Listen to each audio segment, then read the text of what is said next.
Hello students, welcome back to my channel. आज मैं vector analysis की सीरीज़ को कंटिन्यू करते हुए थर्ड लेक्चर है, जिसमें मैं स्टोक थ्योरम और उस प्रीवियस ईयर के आए हुए क्वेश्चंस का डिस्कशन करूंगी, जो हमारे लास्ट जीआईसी के एग्ज़ाम में पूछे गए हैं। तो देखिए, स्टोक थ्योरम है क्या। Let S be a piecewise smooth open surface bounded by piecewise smooth simple close curve. यानी यहाँ पे कर्व कैसा है, सिंपल क्लोज कर्व है। Let F X Y Z be a continuous vector function which has continuous first partial derivative in a region of space which contain s in the interior. Then curve integral f dot dr equal to surface integral curl f dot n cap ds. This is called Stokes theorem. यानी main आपको क्या याद रखना है कि curve integral F dot D R equal to surface integral curl F dot N cap D S. और दूसरी चीज़ जो स्टोक थ्योरम होती है वो किसके बीच रिलेशन होता है, relation between line integral to surface integral. तो देखिए, एक क्वेश्चन ये भी प्रीवियस ईयर में पूछा गया है जीआईसी के। Let F be a vector point function and C be a close curve boundary of an open surface S, then the tangential line integral f round C is described by। अब यहाँ पे जो दिया हुआ है statement, ये statement किस theorem का है, Gauss theorem, Stokes theorem, Leibniz theorem, Euler theorem. तो सिंपल सा देखो, जो यूलर थ्योरम होता है वो क्या होता है, X del U upon del X plus Y del U upon del Z equal to Y del U upon del Y equal to N U होता है। जो लेबनीज थ्योरम क्या होता है, वो क्या होता है, nth derivative of U V होता है। इस गॉस थ्योरम क्या होता है, गॉस थ्योरम जो होता है वो सरफेस इंटीग्रल और वॉल्यूम इंटीग्रल के बीच में होता है। अब यहाँ पे जो स्टोक थ्योरम है वो लाइन और सरफेस के बीच में होता है, और यहाँ पे जो बात किया गया है वो लाइन इंटीग्रल के बारे में बात किया गया है और सरफेस इंटीग्रल के बारे में बात किया गया है।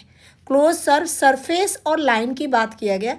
तो इसी दो की पॉइंट को आप पकड़ करके आप क्या कर सकते हैं, स्टोक थ्योरम, इसका आंसर क्या दे सकते हैं, स्टोक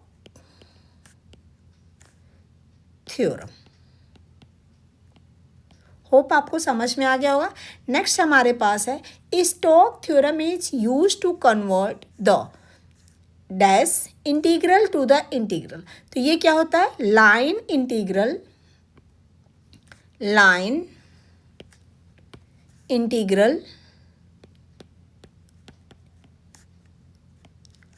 टू सरफेस इंटीग्रल।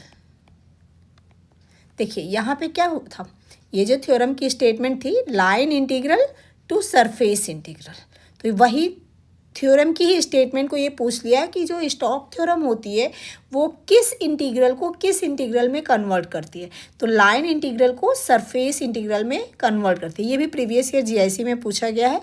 उसके बाद नेक्स्ट हमारे पास है, if C is a curve X square plus Y square plus X square plus Y square equal to 1 and z equal to y square, then by Stokes theorem the value of curve integral yz dx plus zx dy plus xy dz is। अब इस integral की, curve integral की value पूछ रहा है किस theorem का use करके, स्टोक थ्योरम का यूज करके। तो देखिए इस क्वेश्चन को हम कैसे सॉल्व करेंगे। सबसे पहले हम यहाँ पे हमारे पास थ्योरम क्या होती है, स्टोक थ्योरम क्या होती है,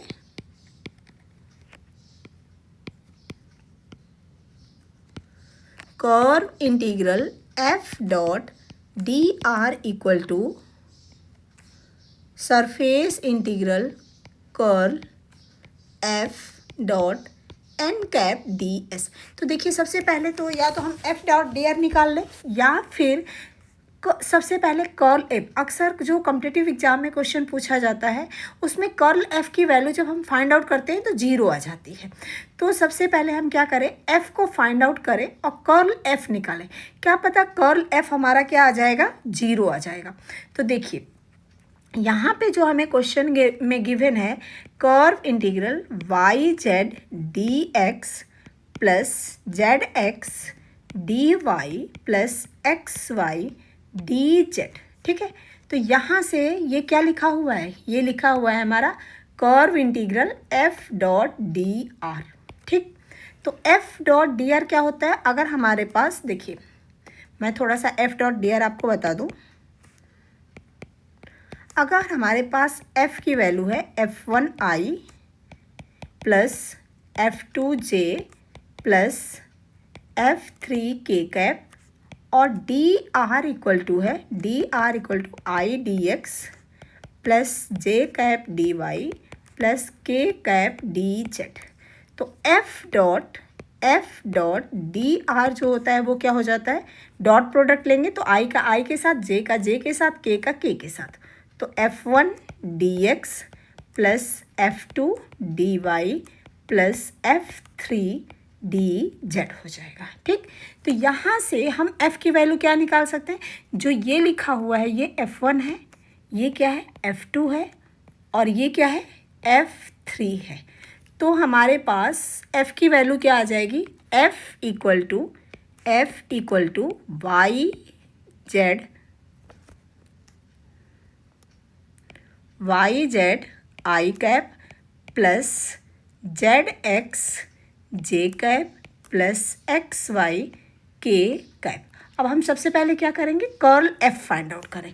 तो कर्ल एफ इक्वल टू क्या होता है, curl F equal to del cross F, और डेल क्रॉस एफ का हम कैलकुलेशन कैसे करते हैं, इस तरह से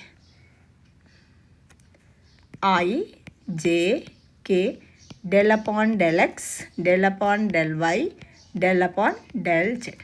अब यहाँ पे आई का कोफिशिएंट क्या है, वाई जेड, यहाँ पे जे का कोफिशिएंट क्या है, जेड एक्स, के का कोफिशिएंट क्या है, एक्स वाई। अब इस डिटर्मिनेंट को हम सॉल्व करें तो ये हो जाएगा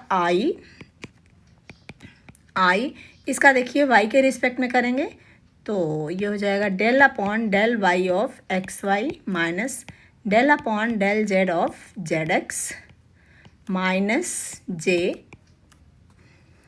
del upon del X of X Y minus del upon del Z of Y Z और plus K del upon del X of Z X minus del upon del Y of Z X. ये determinant तो सबको solve करने आता होगा। अब इसका y के रिस्पेक्ट में करेंगे तो क्या हो जाएगा, आई एक्स y का करेंगे तो x बचेगा, y का डिफ्रेंशिएशन 1 हो जाएगा, तो ये हो जाएगा हमारे पास x और माइनस z के रिस्पेक्ट में यहाँ पर करेंगे तो x बचेगा माइनस j, यहाँ पे x के रिस्पेक्ट में करेंगे तो y बचेगा और z के रिस्पेक्ट में करेंगे y z को तो क्या बचेगा, सिर्फ हमारा y बचेगा माइनस y और प्लस k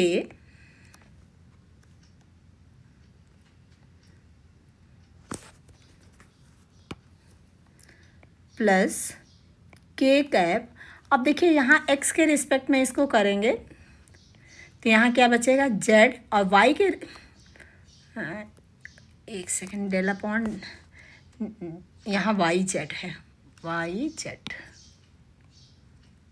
क्योंकि इसको इससे करेंगे ना तो वाई जेड, तो ये हो जाएगा माइनस वाई के रिस्पेक्ट में करेंगे तो जेड। अब देखिए x माइनस एक्स क्या हो गया, 0 प्लस 0 प्लस 0, तो इसकी वैल्यू क्या आ गई, 0, यानी कर्ल एफ इक्वल टू हमारा क्या आ गया, कर्ल एफ इक्वल टू 0। अब जब हमारे पास कर्ल एफ 0 आ गया तो अब curve integral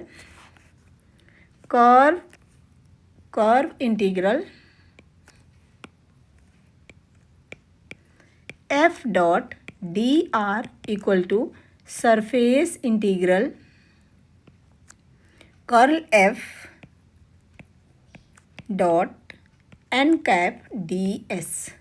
curl F dot N cap D S की वैल्यू क्या आ जाएगी, कर्ल एफ जीरो हमारा हो गया, तो कर्ल एफ की वैल्यू जीरो है तो इस इंटीग्रल की वैल्यू जीरो हो जाएगी।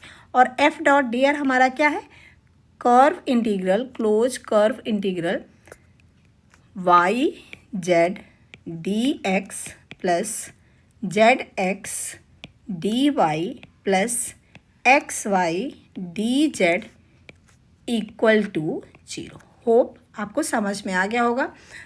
एक चीज़ और मैं आपको बताना चाहूँ कि क्वेश्चन में अगर जीरो है और आपके पास मतलब आप टाइम नहीं है, गेस कर रहे हैं या इंटीग्रल नहीं हो पा रहा है, उस केस में आप मैक्सिमम क्वेश्चन का जो आंसर होगा वो जीरो ही होगा।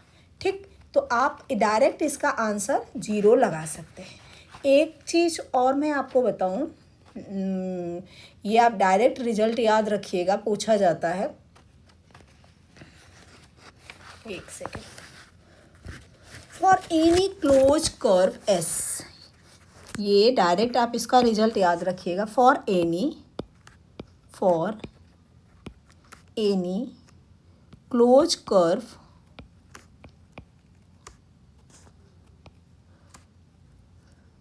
For any close surface, sorry curve नहीं सरफेस है, for any close surface S, prove that surface integral curl F dot n cap ds की वैल्यू क्या आती है, जीरो होती है। ठीक है, तो इस रिजल्ट को आप डायरेक्ट याद रखेंगे। और एक रिजल्ट और है हमारे पास,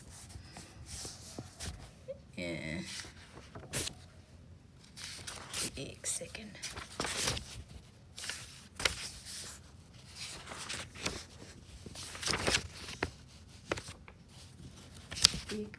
एक रिजल्ट और मुझे दिखा था कहीं पे जो पूछा जाता है।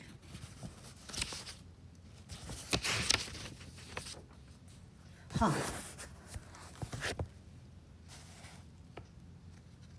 बाय स्टोक थ्योरम, ये क्वेश्चन है, bye Stokes theorem.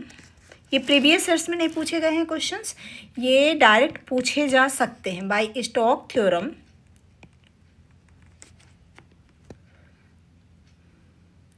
Divergence of curl F is zero. Divergence of